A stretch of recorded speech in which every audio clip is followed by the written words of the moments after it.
If you found yourself in a diamond field, would you bend down and pick up some valuable gems? You should.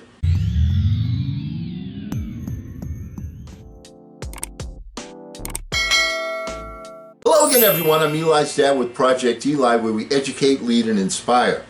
And last time we were together, we were talking about certain things that you see, you hear, that just in the course of your daily life that most people just ignore. They go in one ear out the other, they go over their head.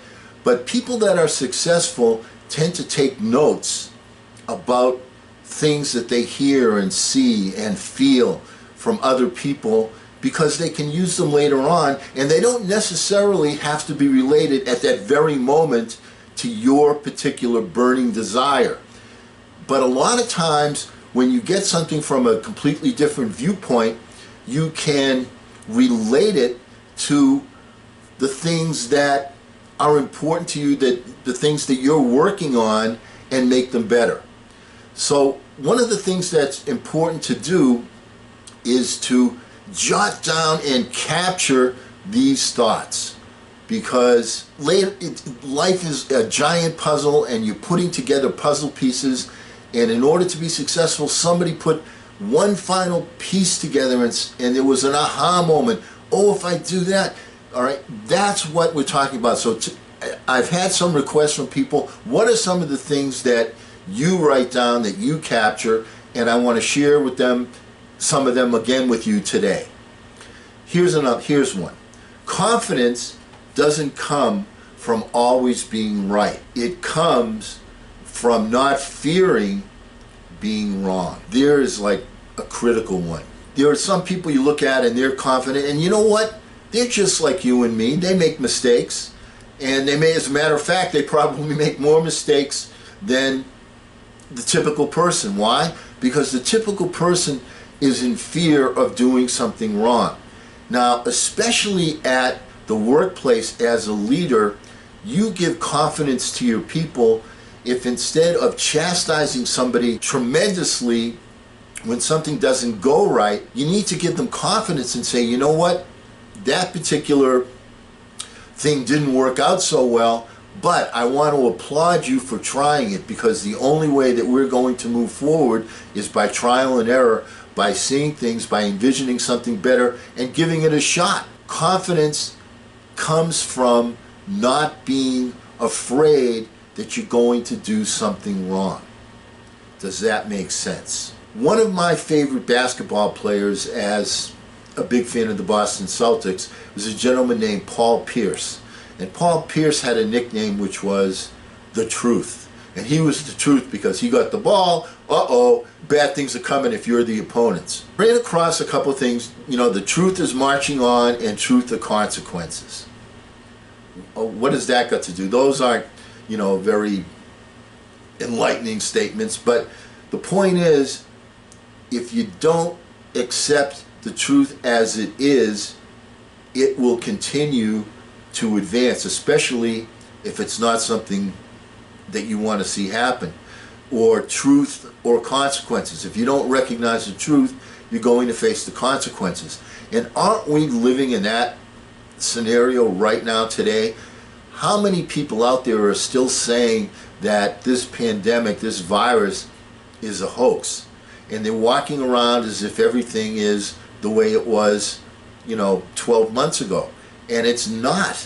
Things have changed. If you don't focus on the truth, you're going to pay the consequences. And the truth, the virus, is marching on and on and on and on until we do something that's going to stop it. And essentially there's the two areas. There's, hopefully that vaccine, which is supposedly supposed to start, as a matter of fact, supposed to start today, as the time that I'm making this video, in the United Kingdom, and next week in the United States. And it's going to be slow going. We have, 340 million people or so in this country.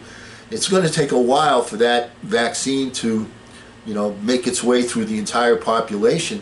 In the meantime, we've got to face the truth, and we've got to be vigilant and judicious in our actions. It's not the time to relax. We just have to get through a couple of more months. We need to get through December, January, possibly February, and then things are going to start to turn around, but we can't stop now. We've got to maintain the discipline of wearing the mask, of maintaining social distancing. All of those things, of protecting ourselves, our nose, our eyes, our mouth, from getting the droplets that give people the virus. Because even though it's a very small percentage of people that ultimately don't make it from the virus, it's still a large number. It's still a large number. So let's focus on the truth, or we're going to be paying the consequences. What do you say about people that say they're in love with America but hate Americans? It's mind-boggling to me. You know, you have people that are out there that say, oh, we're going to make America great again. They say that on one side, and then on the other side, they hate this guy, they hate that guy, this one's an idiot, that one's a dope, this one's a jerk. Unbelievably contradictory that you love America but you hate Americans. We've got to get together. We've got to recognize that we have something in common.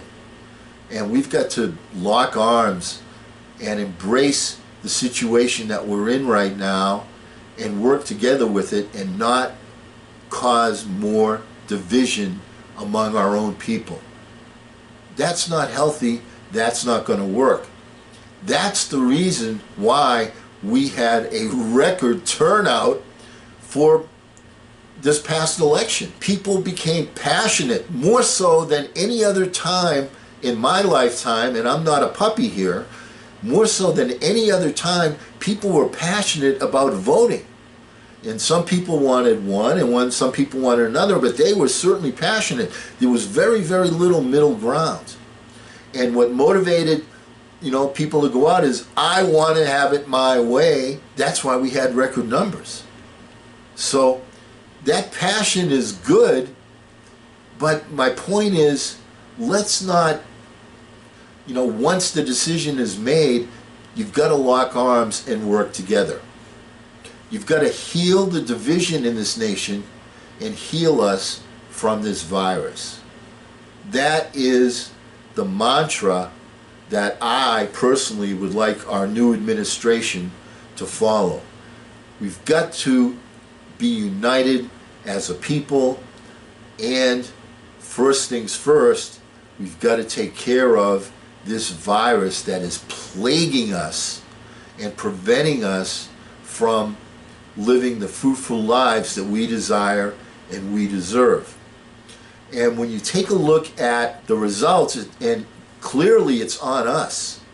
It's on us. It's our fault. Yeah, you can blame China, you can blame this one, you can blame that one, but clearly it's on us. And I heard something, this was about 2 weeks ago, this is before the hospitalization numbers went through the roof. I'm anticipating that the numbers are going to be ridiculous once, the Thanksgiving meetings of people gets added to the mix. But even before that happens, we're still in that period before people are showing symptoms. The thing that I heard that was frustrating, that says it's us, we need to look in the mirror, was that there were more cases of new people testing positive for this virus in one day in the United States than Japan has had since the virus started. What does that tell you? It tells you that it's us, because the virus works the same wherever it is, and we're not doing the right things. So we need to wake up and do the right things. Everything that, when I do things, relates to what I'm doing here on Project Eli, to educate, lead, and inspire. And I always look at things, and they get, when you have a burning desire, things relate to that thing that you're focused on. I watched one of my favorite movies, and some of my favorite movies, my favorite shows, I found out they have pretty much the same source. There's a writer named Aaron Sorkin, and I just love his work. The movie The American President, The West Wing. He did a thing called Sports Night. He does some things. His dialogue is very, very clever and expresses frankly, my perspective on a political basis. So anyway, I'm watching The American President, which I hadn't seen for a couple of years, and a couple of the bits of the dialogue struck me. I don't know if you've seen that movie, but it's a movie about where Michael Douglas plays the President of the United States, and Michael J. Fox, that's how old this movie is, Michael J. Fox is in the movie, and he's sort of a presidential advisor, much younger than the president, and he's adding his 2 cents.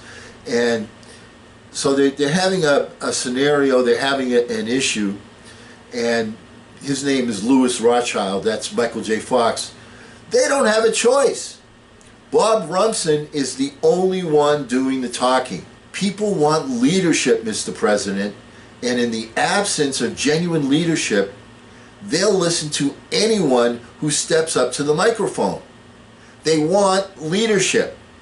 They're so thirsty for it, they'll crawl through the desert toward a mirage, and when they discover there's no water, they'll drink the sand. And President Andrew Shepard, Michael Douglas, responded, Louis, we've had presidents who were beloved, but who couldn't find a coherent sentence with 2 hands and a flashlight. People don't drink the sand because they're thirsty. They drink the sand because they don't know the difference. Leadership is so key. Leadership is so critical. It's such an important thing. Most people are followers. We already discussed that people are 95% unsuccessful, 5% successful. The 95%, they're on the treadmill. They're just going through the motions. They're distracted. And the 5% are the doers. The 95% are the wishers, wanters, hopers, and thinkers. Leadership is everything. Leadership is so key. What the leaders say gets digested by the masses. Keep that in mind. Leadership is everything. Invention is not the product of logical thought, even though the final product is tied to a logical structure. What are we talking about here? We're talking about one of the tools that we have been given that has taken us from the Garden of Eden to our present state. And what that tool is, what that gift is our imagination. Before you can accomplish anything, you first have to imagine it. Before you can make something better, you have to imagine a solution. And most of the time, when you imagine solutions, you're not starting from a platform, from a base of logic. What you then have to do is you have to figure out a logical starting line to get you in motion. Does that make sense? So to achieve great things, frequently, you have to have the vision, you have to see the great thing happening, but it's not always logical. Most of the time it's not logical, but then you have to put together the first piece, the most important piece, which is the one that gets you to the starting line and gets your body in motion and creates the proper inertia to get you from point A to point B to point C to the finish line. Those that are unaware they are walking in darkness will never see the light. And that was said by Bruce Lee, actually. If you don't examine the things around you, if you don't see and feel and touch and taste and experience, you don't know. You can't feel it. It's something, sometimes people, as an example, one of the things that people say that they fear the most is talking in front of a group of people. And I remember the very first time that I spoke in front of a group of people. There are some anxious moments, you get that feeling in the pit of your stomach. But after you do that, then you become a speaker. And it's something that you become. But if you're walking in darkness, if you never try it, you're never going to get there. So you have to have an open-mindedness that allows you to do things that take you out of your comfort zone, and once you do that, then it becomes your comfort zone. I'm comfortable speaking in front of people. I'm comfortable speaking in front of the camera now. But when you first start anything, that's the way it is. If you're walking in darkness, you're never going to see the light. The final one I want to talk to you today is actually one of my own. And I called it, I did a video on it, and I was looking through my notes. That's how I found these things. These are random thoughts. And this particular random thought is the one I want to leave you with today. Production equals purpose times passion times pace times persistence. If we want to be productive again as a country, the first thing is we have to identify our purpose, which is to get our people healthy. We have to pursue this with a passion. We have to be, one of the things is saying it's patriotic to wear a mask. What is that doing? That's making it a passion. When you're patriotic, that's a passionate act. You also have to have the proper pace, which is, when you're in your house, okay, you're not wearing your mask, but when you're outside of your house, get that mask on. You've got to, sometimes I step out of my car and I'll walk 3 steps and I'll say, oh, got to go back to the car, grab my mask, put it on. You've got to keep up the pace. You can't slow down. And finally, you must be persistent. You must have the proper vigilance, and we must keep going because it will compound. Right now, as I'm sitting here making this video, we are at near panic mode as far as filling up our hospital beds. Right now in California, you can't go out of your house. That's not the way you want to have it happen. Why does it happen that way? Because we're in a crisis situation in the hospital, and we have to get the numbers of people that are positive on this thing down to a workable number so that we can trace them. And so in order to do that, you have to have the persistence to stay disciplined and not necessarily do the things that you'd love to do, but it's only for a short time. It's compound interest. You do the right thing enough times and you won't feel it here, you won't feel it there, you won't feel it there, and then all of a sudden, boom, you've reached the promised land. It's a lot like dating, I think. If I can remember back then, all right? It's a lot like dating. You do the right things, you say the right things, you be nice, and then all of a sudden, one day, all of those things together, you found love. It's compound interest. It doesn't happen overnight. It happens a little bit at a time, but it happens like falling off a cliff, doesn't it? And because we'll never end a meeting on a philosophical note, please take some of my random thoughts, think about them, and get out there and take charge. I'm Eli's dad.